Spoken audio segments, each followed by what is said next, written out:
Assalamualaikum warahmatullahi wabarakatuh. Selamat datang di TDO Empire. Di sini, kita akan menelusuri kisah-kisah luar biasa dari para ulama dan wali. Baik dari Indonesia maupun seluruh penjuru dunia. Kita akan menyelami perjalanan hidup mereka, menelusuri silsilah keilmuan yang agung, dan menyaksikan karomah-karomah yang menggetarkan hati. Tak hanya itu, kami juga akan mengajak Anda menapaki jejak sejarah Islam. Dari Nusantara hingga ke berbagai belahan dunia, mari bersama-sama menimba inspirasi, memperluas wawasan, dan meneguhkan iman. Jangan lupa like, subscribe dan aktifkan lonceng notifikasi. Ikuti setiap perjalanan cahaya ini di TDO Empire. Bayangkan, di suatu masa ketika Jawa masih diselimuti kepercayaan leluhur, sebuah kapal berlayar dari jauh, membawa seorang pria dengan misi suci. Pria itu bukan sembarang orang. Dia adalah Maulana Malik Ibrahim, atau yang kita kenal sebagai Sunan Gresik, sang pembuka gerbang peradaban Islam di tanah Jawa. Namun, pernahkah Anda bertanya-tanya, dari mana sebenarnya jejak langkah mulia beliau dimulai? Siapa saja leluhur yang membentuk kepribadian dan keyakinan Sunan Gresik hingga menjadi sosok yang begitu berpengaruh? Siapkan diri Anda, karena hari ini, kita akan menguak silsilah rahasia Sunan Gresik, sebuah perjalanan waktu yang mungkin akan mengubah cara pandang Anda tentang sejarah. Kisah Sunan Gresik adalah awal dari kisah Wali Songo. Beliau tiba di pesisir Gresik sekitar akhir abad ke-14. Bukan dengan pedang atau paksaan, melainkan dengan kebijaksanaan, keramahan, dan pengetahuan yang luas. Beliau datang sebagai saudagar, petani ulung, dan juga tabib yang dermawan, mendekati hati masyarakat melalui cara-cara yang damai. Makam beliau di Gresik hingga kini tak pernah sepi peziarah, menjadi bukti betapa besar jasa dan pengaruhnya. Tapi, untuk benar-benar memahami Sunan Gresik, kita harus melihat lebih jauh ke belakang. Mari kita telusuri akar-akar silsilahnya. Meskipun banyak catatan sejarah yang mengulas tentang Sunan Gresik, silsilah beliau menyimpan beberapa versi yang menarik untuk kita bahas.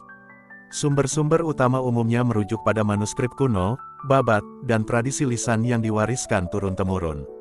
Secara umum, ada dua versi utama yang paling sering kita dengar. Versi pertama menyebutkan bahwa Sunan Gresik adalah keturunan langsung dari Nabi Muhammad SAW melalui jalur Sayyidina Husain, cucu Rasulullah. Jalur ini menegaskan garis keturunan Ahlul Bait, yang berarti beliau memiliki kemuliaan silsilah yang tak diragukan lagi. Versi kedua, yang juga sangat kuat, mengaitkan beliau dengan para ulama dan bangsawan dari Samarkand atau Gujarat, India. Jalur ini seringkali menyebutkan bahwa beliau berasal dari keluarga besar yang memiliki tradisi keilmuan dan dakwah yang kuat. Mana yang lebih akurat? Sejarah terkadang memang memberikan kita beberapa jalan untuk dipilih. Namun, yang pasti, kedua versi ini sepakat bahwa Sunan Gresik bukan orang sembarangan. Beliau berasal dari lingkungan yang terpelajar, berilmu, dan memiliki semangat tinggi dalam menyebarkan ajaran Islam. Mari kita bedah lebih dalam silsilah yang paling sering disebutkan, yaitu yang mengaitkan beliau dengan keturunan Nabi Muhammad SAW. Dalam beberapa babat, silsilah beliau dirunut sebagai berikut. Dimulai dari sang kakek buyut, Sayyid Husain Jamaluddin Jumadil Kubra. Beliau adalah seorang ulama besar dan penyebar Islam yang diyakini berasal dari jalur Sayyidina Husain bin Ali bin Abi Thalib. Sayyid Jamaluddin Jumadil Kubra sendiri dikenal sebagai Bapak para Wali, karena dari beliaulah lahir para ulama dan penyebar Islam terkemuka di Asia Tenggara, termasuk sebagian besar Wali Songo.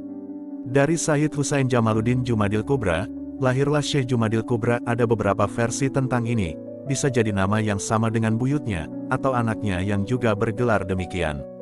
Kemudian, turunlah kepada Maulana Ibrahim As-Samarkandi, yang diyakini sebagai ayah dari Sunan Gresik. Nama As-Samarkandi ini menunjukkan bahwa beliau berasal dari Samarkand, sebuah kota bersejarah di Asia Tengah yang terkenal sebagai pusat ilmu pengetahuan Islam.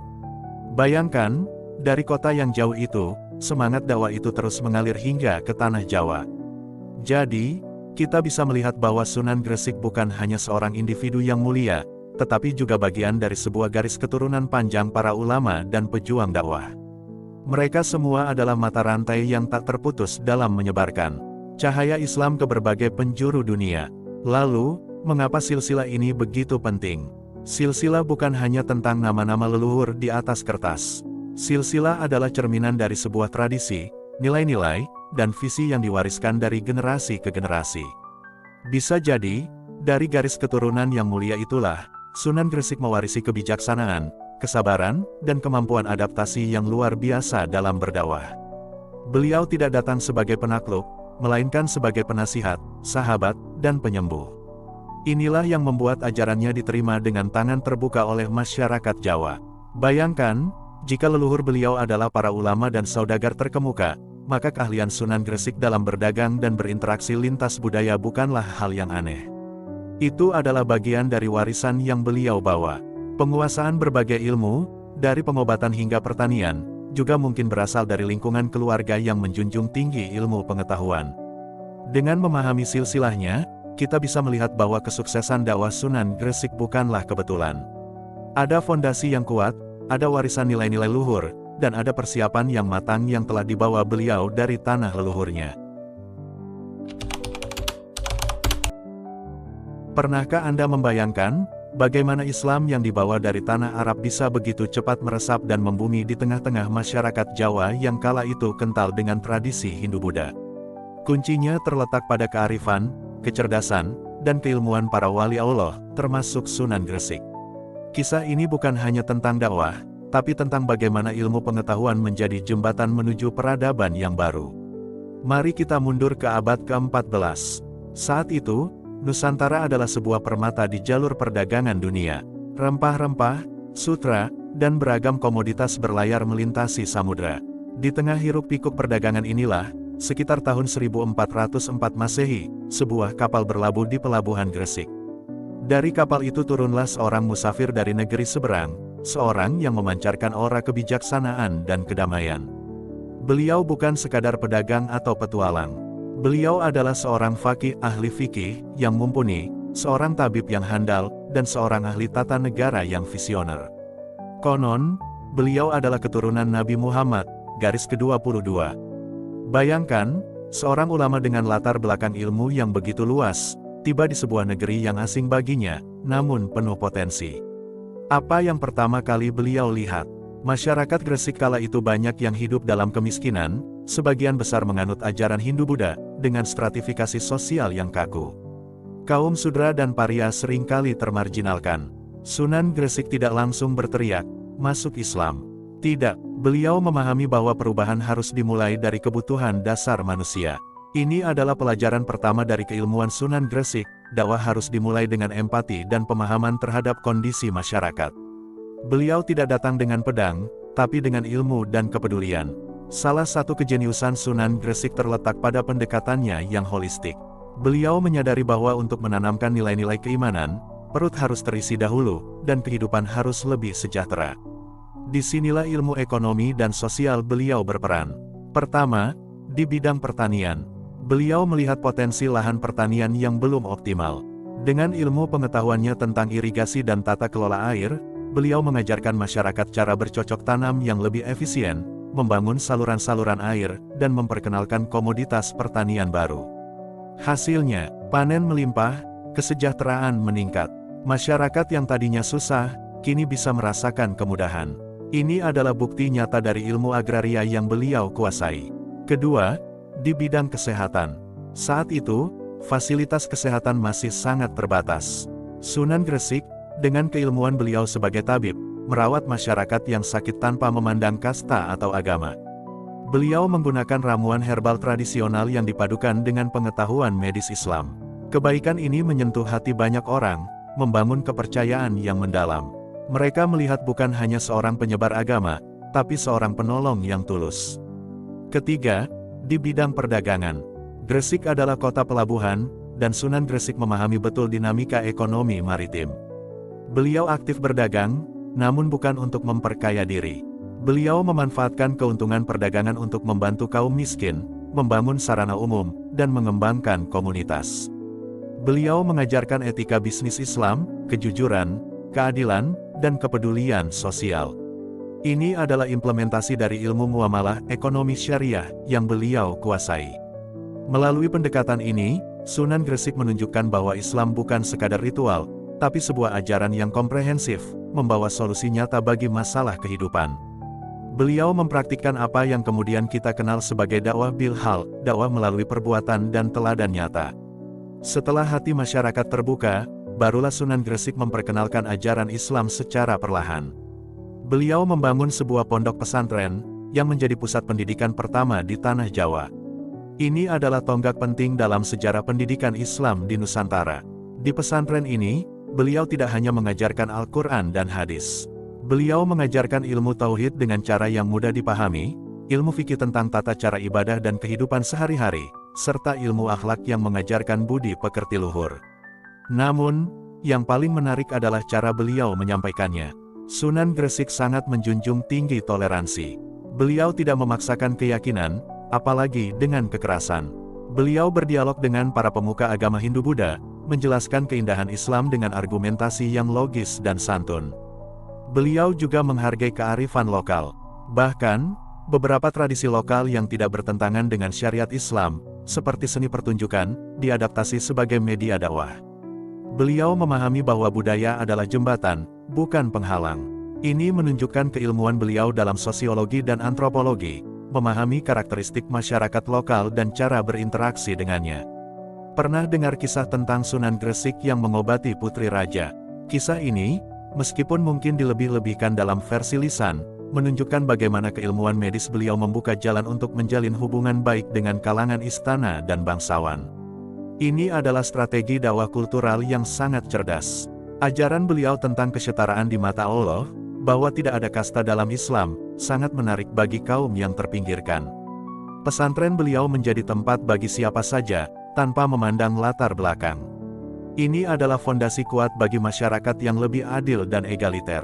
Sunan Gresik wafat pada tahun 1419 Masehi, namun warisan keilmuan dan kearifannya tetap hidup hingga kini. Makam beliau di Gresik menjadi salah satu tujuan ziarah yang paling ramai di Jawa. Namun, yang lebih penting dari sekadar ziarah fisik, adalah merenungkan kembali jejak-jejak keilmuan yang beliau tinggalkan. Apa saja warisan keilmuan Sunan Gresik yang masih relevan bagi kita saat ini? Pendekatan holistik dalam dakwah, menggabungkan aspek spiritual, ekonomi, sosial, dan kesehatan. Islam bukan hanya agama, tapi juga solusi kehidupan. Pentingnya pendidikan, pesantren yang beliau dirikan menjadi model bagi institusi pendidikan Islam di seluruh Nusantara. Beliau menunjukkan bahwa ilmu adalah kunci kemajuan. Toleransi dan dialog antar agama, beliau mengajarkan bahwa dakwah harus dilakukan dengan hikmah dan mauizah hasanah, nasihat yang baik bukan dengan paksaan. Inovasi dan adaptasi, beliau berani berinovasi dalam metode dakwah, memanfaatkan kearifan lokal, dan beradaptasi dengan kondisi masyarakat. Keilmuan multidisiplin, beliau adalah contoh seorang ulama yang menguasai berbagai bidang ilmu, agama, ekonomi, kesehatan, pertanian, sosiologi, hingga politik. Apa itu karomah? Karomah bukanlah sihir atau kekuatan supranatural yang bisa dipamerkan. Karomah adalah anugerah Allah SWT kepada hamba-hamba pilihannya, sebagai bukti kemuliaan dan kedekatan mereka dengan Sang Pencipta.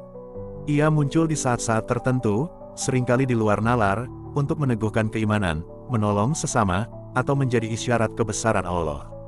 Kisah-kisah karomah Sunan Gresik banyak beredar di masyarakat secara turun-temurun, menjadi bagian tak terpisahkan dari legenda dakwah beliau.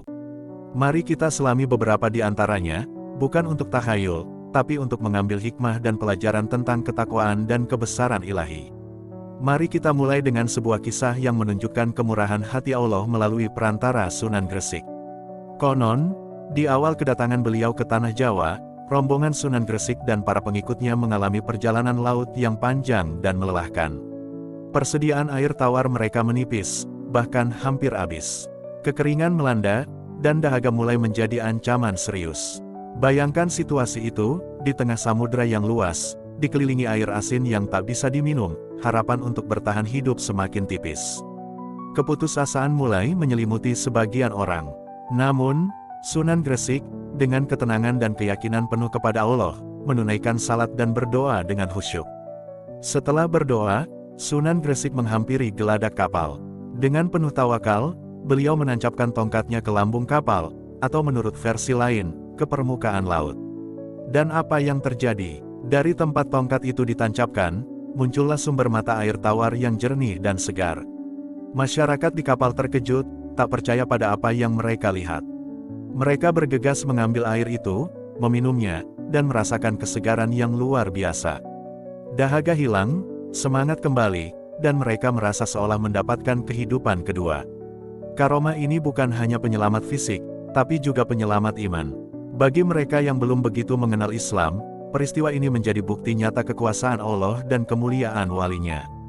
Ini menguatkan keyakinan para pengikut beliau dan membuka hati orang-orang yang melihatnya. Hikmahnya jelas, dengan iman dan tawakal, Allah akan menunjukkan jalan keluar dari kesulitan yang paling mustahil sekalipun. Setelah tiba di Gresik, Sunan Gresik tidak langsung berdakwah tentang ajaran agama secara langsung. Beliau memahami kebutuhan dasar masyarakat. Salah satu masalah terbesar kala itu adalah kemiskinan dan kesulitan pertanian. Banyak lahan yang tandus, panen gagal, dan kelaparan merajalela. Dalam salah satu riwayat, dikisahkan bahwa Sunan Gresik didatangi oleh beberapa petani yang mengeluhkan lahan mereka yang kering kerontang, tak bisa ditanami.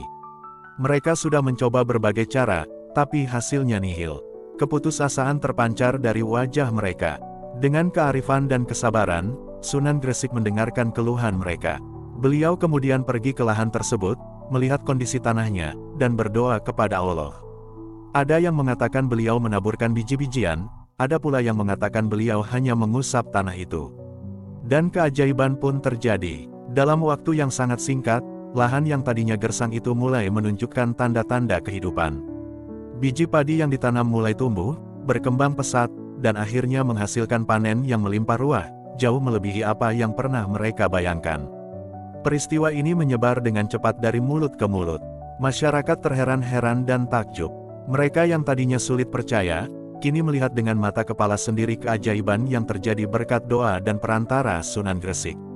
Karomah ini bukan sekadar menunjukkan kekuatan supranatural, tapi juga rahmat Allah yang diturunkan untuk kesejahteraan umat. Dari kisah ini, kita belajar bahwa keimanan yang kuat mampu mendatangkan keberkahan. Sunan Gresik tidak hanya mengajarkan salat dan puasa, tapi juga menunjukkan bagaimana iman bisa mengubah kondisi material menjadi lebih baik, menjadi solusi nyata bagi masalah kehidupan. Selain kesulitan ekonomi, masyarakat kala itu juga sering dilanda wabah penyakit. Fasilitas medis masih sangat terbatas, dan banyak penyakit yang dianggap tak tersembuhkan. Dalam konteks inilah, karomah Sunan Gresik di bidang penyembuhan juga banyak dikisahkan. Salah satu kisah yang paling terkenal adalah ketika seorang anak atau kerabat Raja Majapahit, menurut beberapa versi, jatuh sakit parah. Tabib istana sudah menyerah, berbagai pengobatan telah dicoba, namun penyakitnya tak kunjung sembuh. Kondisi pasien semakin memburuk, dan keluarga kerajaan pun diliputi kesedihan. Dalam keputusasaan mereka, kabar tentang keajaiban Sunan Gresik sampai ke telinga raja. Meskipun awalnya mungkin ragu, raja akhirnya memutuskan untuk mencoba memohon bantuan Sunan Gresik. Dengan hati-hati, pasien tersebut dibawa ke hadapan Sunan Gresik. Dengan ketawaduan dan keyakinan, Sunan Gresik mendekati pasien. Beliau tidak menggunakan obat-obatan yang rumit.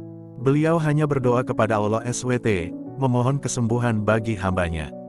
Ada riwayat yang menyebutkan beliau mengusap bagian yang sakit, atau memberikan air doa. Dan keajaiban pun terjadi. Perlahan tapi pasti, pasien itu mulai menunjukkan tanda-tanda kesembuhan. Demamnya turun, rasa sakitnya mereda, dan dalam waktu singkat, ia sembuh total dari penyakit yang dianggap tak tersembuhkan itu. Peristiwa ini memiliki dampak yang luar biasa. Bukan hanya keluarga pasien yang bersukacita, tapi juga seluruh rakyat. Karomah ini menunjukkan bahwa kekuatan doa dan kehendak Allah mampu melampaui keterbatasan ilmu manusia. Ini juga menjadi salah satu faktor penting yang membuat raja dan kalangan istana semakin menghormati Sunan Gresik, membuka jalan bagi dakwah Islam yang lebih luas. Kisah-kisah karomah Sunan Gresik ini, meskipun diceritakan secara turun-temurun dan mungkin ada sentuhan mitos di sana-sini, mengandung hikmah yang sangat dalam. Karomah bukanlah untuk disembah, tapi untuk menguatkan iman kita. Apa pelajaran yang bisa kita ambil dari karomah Sunan Gresik? Kekuatan iman dan tawakal, semua karomah ini menunjukkan bagaimana keyakinan penuh kepada Allah SWT mampu mendatangkan hal-hal yang di luar nalar. Sunan Gresik selalu bergantung sepenuhnya pada Allah. Rahmat Allah bagi hambanya, karomah adalah bukti kasih sayang Allah kepada hambanya yang saleh, dan melalui mereka, rahmat itu juga mengalir kepada sesama.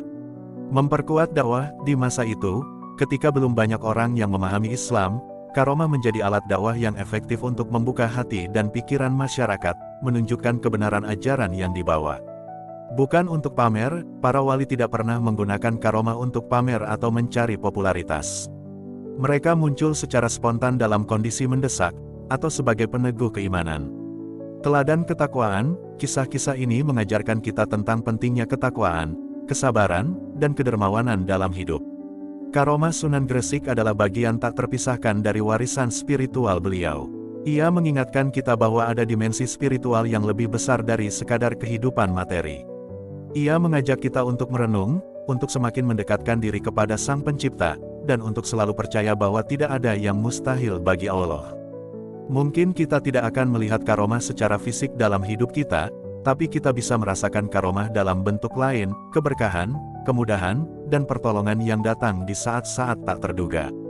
Ini adalah karomah dalam kehidupan sehari-hari, jika kita mau melihatnya dengan mata hati. Semoga perjalanan kita menyelami silsilah keilmuan dan karomah Sunan Gresik ini bisa memberikan inspirasi dan pencerahan bagi kita semua.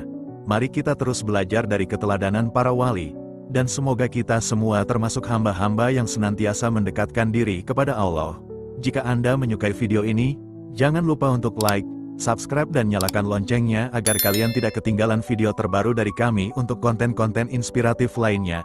Bagikan juga kepada teman-teman Anda, agar semakin banyak yang tercerahkan. Semoga perjalanan kita menyelami silsilah keilmuan dan karomah Sunan Gresik ini bisa memberikan inspirasi dan pencerahan bagi kita semua. Mari kita terus belajar dari keteladanan para wali, dan semoga kita semua termasuk hamba-hamba yang senantiasa mendekatkan diri kepada Allah.